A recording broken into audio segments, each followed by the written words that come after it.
Hello and welcome to our continuing coverage of Budget 2013. All day long we took a look at the various aspects of the budget. Now that we've had some time to really go into the details, we are going to get into the real nitty-gritties to tell you the things that you should really keep in mind now when you are thinking of Budget 2013. But in case you are just switching on for the first time, let's just quickly take you the major highlights, the major headlines as they were. Is it an opportunity missed? The Finance Minister comes out, speaks, but people feel that perhaps there's a lot more that he could have done in this budget. A few questions as well about the maths behind all of this. Is the math credible? Will it stack up? Remember, last year expenditure ended up being much lower than was earlier expected, which was fortunate because it made up for sharp drops in revenues. One of the things that this budget might well be remembered for is the Finance Minister's Robin Hood start. He really soaked it to the super rich in a large number of ways, and then of course a lot of spending as well on the poor. And insofar as the stock markets are concerned, Dalal Street wasn't happy at all. 290 points down from the Sensex, an intraday swing of nearly 500 points.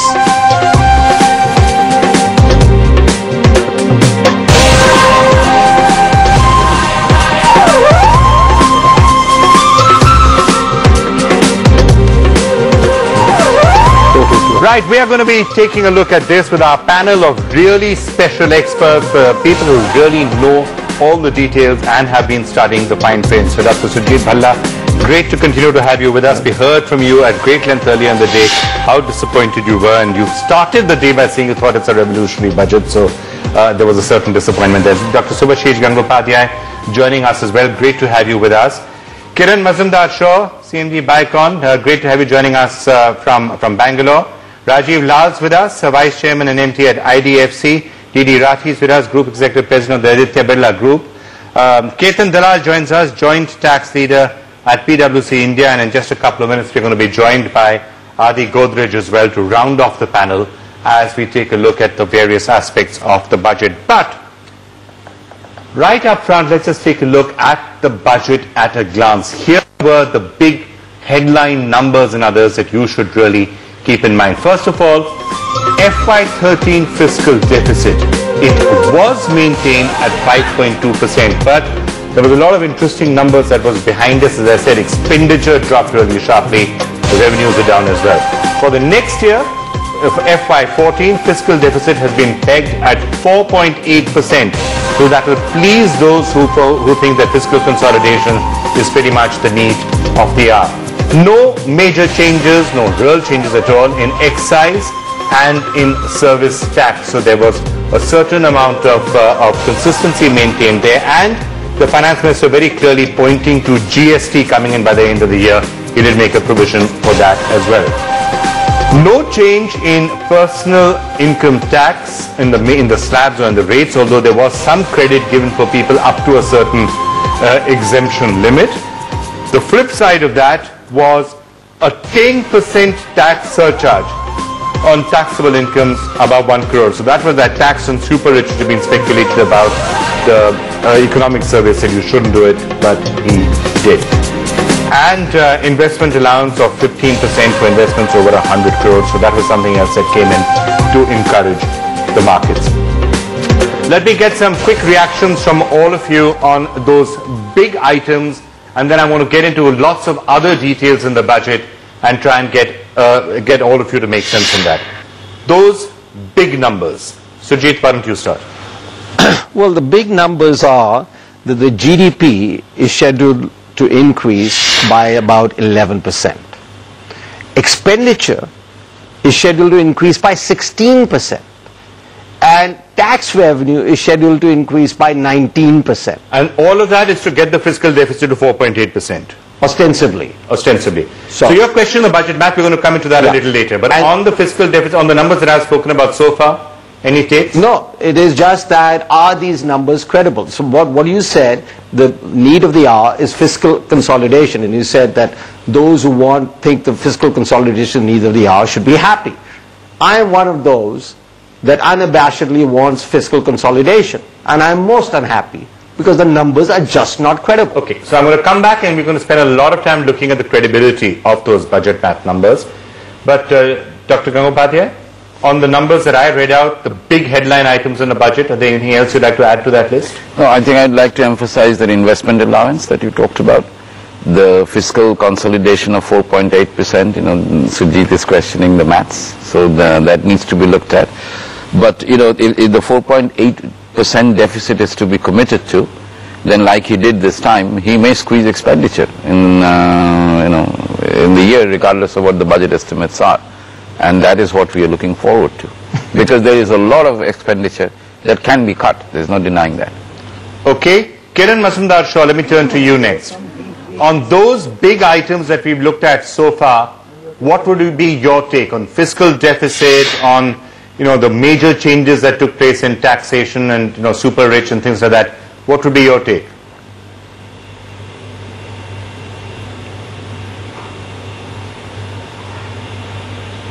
Okay, Kiran, we'll just come back to you. We're struggling to hear you. Let me actually throw the same question to Mr. D.D. Rathi. Well, there were three key issues on the agenda. One was to control the fiscal deficit or fiscal management, which included deficit and which included current account deficit management. And other important thing was to bring back the growth climate. I think the numbers look credible. GDP growth of 5% for this year is not out of the reach. Next year target of 6% or 6.1% also seems to be within reach. And as far as the current account deficit is concerned, Finance Minister has already outlined that he will count on few things, and more importantly, it is the foreign investment inflow. Now, I can't resist commenting on this so-called surcharge on so-called super rich. I must say surcharge is definitely there, but so-called super rich. This is, I don't think, a right step. It only will put additional tax burden on people who are already paying their tax at the highest level. Those at that level don't pay tax will continue not to bear this burden of surcharge. I'll give one example. I'm a salaried employee, so I may be considered as biased. But let us look at it. A salaried class employee, he pays tax on his full income. As against this, you look at his standard of living and compare it with a businessman. Possibly he enjoys 10 times of status and pays 1/10 of the tax. So this surcharge, although it will have only nominal impact on the revenue, but it will have a major impact on honesty of the taxpayer. A lot of taxpayers who fall within tax bracket of say 1 crore to 1.2 crore will try and come below this. So I think this is something which I would like to be relooked by the Parliament and the Finance Minister when the bill is taken up for discussion. Okay, Ketan Dela, would you like to comment on that? The point he's making is, if we're looking at it, the salaried super rich, if we can call them that, actually do end up paying their tax, and they're going to bear the brunt of this. Lots of non-salaried super rich actually don't pay any tax at all, and perhaps a real effort should have been to get them in. Why are there only 43,000 people who are ostensibly got incomes of more than 1 crore? Yeah, Vikram, I would slightly differ from Mr. Rathi. I don't think that, the 31% to 34% is neither here nor there, and hopefully it will only be for 1 year. So I think I'm not really much concerned with that 31 to 34, although I'm not saying necessarily that I support it. But what I think I would say is that there are lots of other issues, and we can talk about it when we go through the rest of the panel discussion. Things like the Tax Administrative Reforms Commission, what will it mean on the ground, issues in relation to tax residency certificate. And I just, one macro point I want to make is that this increase in revenue by 19% on the tax revenue which has been estimated, with the growth of the economy being 5 or 6%, one really wonders whether this revenue number is really likely to come. And therefore that's a macro point that we need to bear in mind. So those are my initial comments. Okay, we are going to take a lot of look at the credibility of those numbers in just a few minutes, but before that, Rajiv Lal, anything you want to say on the overall points that we've heard so far? No, it's a budget that meets the basic expectations of delivery this year. I think one important difference between the promises that are made for next year versus the promises that were made in last year's budget is that I feel much more confident that if for whatever reasons the revenue numbers are not tracking, that this finance minister will force the necessary cuts in expenditure over the course of the next 12 months to make good on the 4.8 forecast budget deficit for next year. So the math may not add up in its fine detail today, but just as a visceral reaction, I think that I have greater confidence that no matter how he goes about it, he will deliver on the 4.8% next year. That's my opening comment, if you like. Okay, Kiran Mazumdar-Shaw, let me get you in on those points. So fiscal deficit, the tax surcharge that we have seen, the point that was being made about how do you actually broaden the tax net. Your take on any or all of those?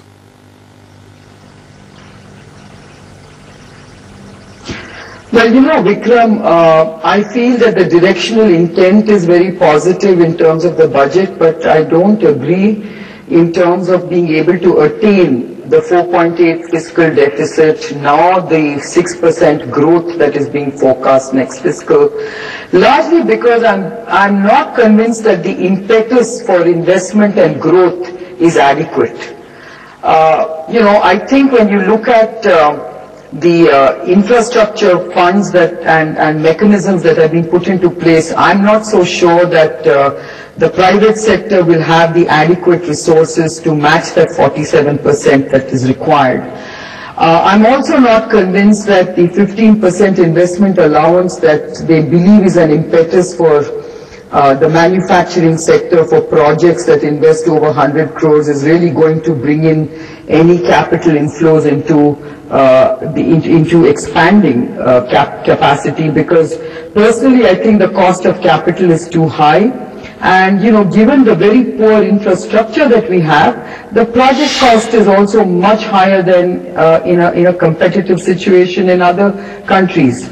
So I really don't know how this growth is going to come about. And as far as the surcharge is concerned, I'm okay with it. I think it is neither here nor there, and I agree, you know, that 31 to 34% is not such a, you know, deterrent to anyone. Though I do think that, yes, a larger number of people do need to be brought into the tax net. But overall, I would say that I'm happy with the budget in the sort of macro perspective, but not too happy because the devil is going to be in implementation, and I think the devil is going to be in terms of how we address some of the subsidies that are really kind of spiraling, you know, which is really about the fuel, the food, and the you know, fertilizer subsidies. I'm really concerned about that. All right, what's going to happen on the subsidies? Fine. So we've heard all of you on what you think of the big number is. Now let's get into item by item and discuss them in some detail.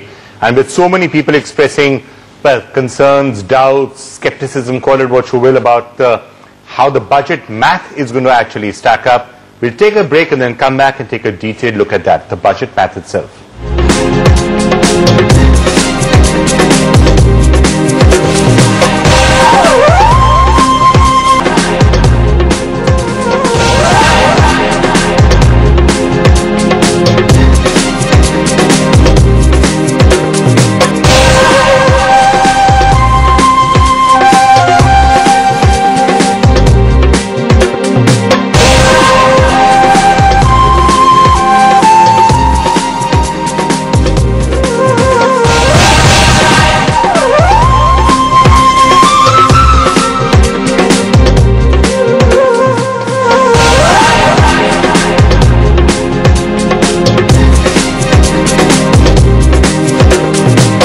back. Well, with so many questions being expressed, not least by Surjit on the budget maths and whether they really are likely to stack up. Let's take a look at that, see what the Finance Minister said as well, and then throw that entire question up to the panel. So, Ira took a look at those numbers to see what could be some of the issues with them. Two big issues that are bothering economists and the money markets. For starters, the large size of the government borrowing program at 6.3 lakh crore gross borrowings that has already pushed up bond yields in trade today and could continue to keep market interest rates high. But even beyond that reaction on the bond markets, the fear is that the fiscal math once again may not be credible. Three issues being raised. There's a 19% increase in tax revenues which is being budgeted. That is being budgeted on account of growth which is assumed at the higher end of the 6.1 to 6.7% band which the economic survey had laid down. Now, looking at growth this year, which is likely to be 5%, a pickup to 6.7% doesn't seem very likely, at least at this stage. So if growth doesn't pick up to those levels, then tax revenues could actually be under what the government is estimating. Other than that, even if you look at the subsidy side, the government hopes to bring down subsidies by 0.6% of GDP to 2% of GDP in line with the Kelkar Committee recommendations, but they are budgeting staggered increases in diesel all throughout the year, even close to the election, and they've only done an additional 10,000 crore allocation on account of the food bill. Both those numbers, there's a slight fear, may not be credible. So on those two counts, again, the subsidy number could overshoot. The final issue is the aggressive numbers for divestment and spectrum auction sales which have been built in, a 55,000 crore divestment number and a 22,800 crore spectrum auction proceeds number. Both those numbers, not everybody is convinced that the government will be able to realize that kind of revenue. So on those counts, there's concern about the credibility of the fiscal mathematics and, of course, the government borrowing program.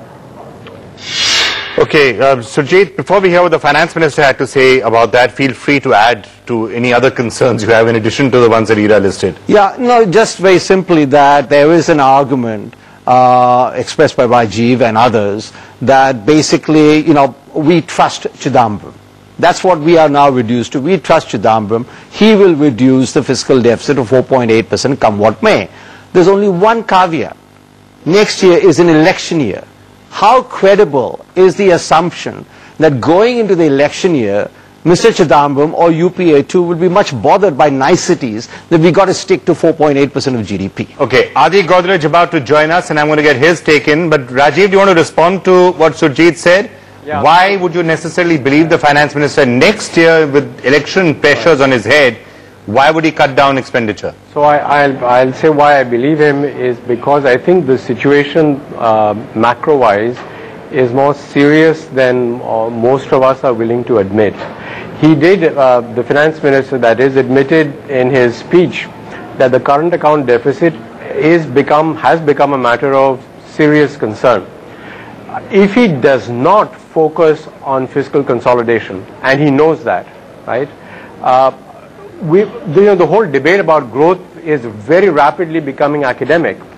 Macro stability, containing instability, preventing exchange rate volatility will become the primary drivers of policy, irrespective of electoral logic. So it depends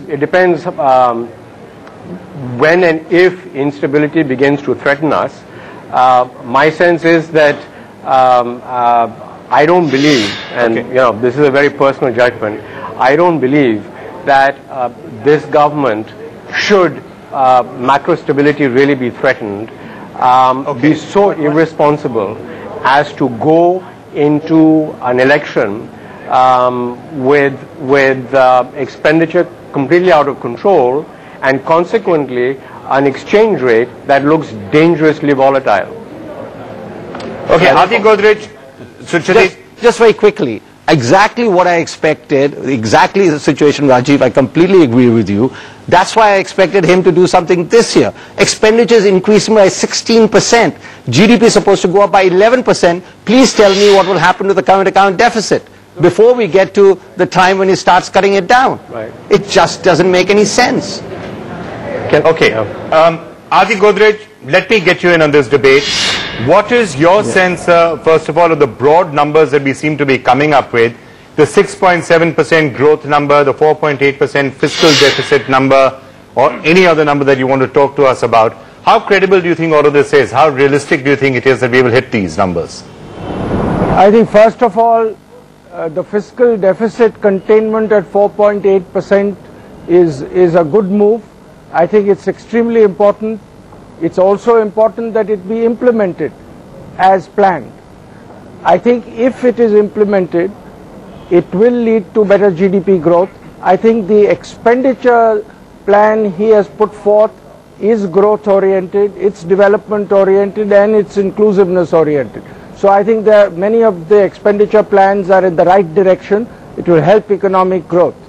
Containment of the fiscal deficit, to my mind, is the most important objective. If that is done, clearly inflation stays under control, growth is promoted, and all the various macroeconomic ills we suffer from get contained. I think the RBI would then be able to reduce interest rates. In fact, they should. The rupee could appreciate, and overall it could create a good framework for GDP growth acceleration. The important thing is the plans must be implemented.